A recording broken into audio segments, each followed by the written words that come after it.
মই ভালে নাই এই কথাষাৰ আপুনি যে কিমান বাৰ কাৰোবাক ক'ব বিচাৰে কিন্তু ক'ব নোৱাৰে।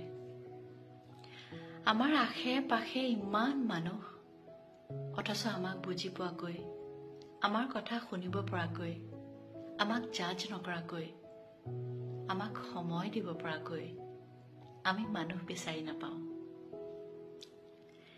কেতিয়াবা যদি আপোনাৰ মনটো গধুৰ হৈ থাকে, কিবা দুখে আৱৰি থাকে, বিভিন্ন কথাই মনক গুজৰি গুমৰি কষ্ট দি থাকে, আপোনাৰ কান্দো কান্দো লাগি থাকে আৰু কি কৰোঁ কি নকৰোঁ আপুনি ভাবি নাপায়, তেতিয়াই বাহিৰলৈ গৈ আকাশখন চাই দিবচোন। বিশাল আকাশখনকে আপুনি আপোনাৰ মনৰ কথাবোৰ ক'ব, ঠিক নদীক কোৱাৰ দৰে। আকাশখনে আপোনাক শব্দৰে একো সান্তনা নিদিয়ে, কিন্তু আপোনাৰ কাষত যে সদায় থাকে সেইটো আশ্বাস দিব পাৰে।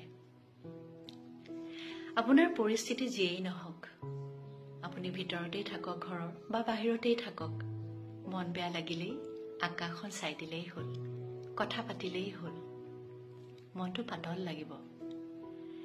আচলতে যেতিয়া মনবোৰ বেয়া লাগি থাকে, বিভিন্ন চিন্তাই আমাক ঘেৰি থাকে, তেতিয়া ডায়েৰীত লিখিব লাগে বা নদীক ক'ব লাগে বা আকাশখনক। মনটো সঁচাই পাতল লাগে। আপোনাৰ মনটো কিন্তু আকাশৰ দৰেই বিশাল আৰু ধুনীয়া। আপুনি বিচাৰি থকা উত্তৰবোৰ চাবচোন, নিজেই আপুনি পাব। বিশ্বাস ৰাখক। ভালে থাকক, কুশলে থাকক।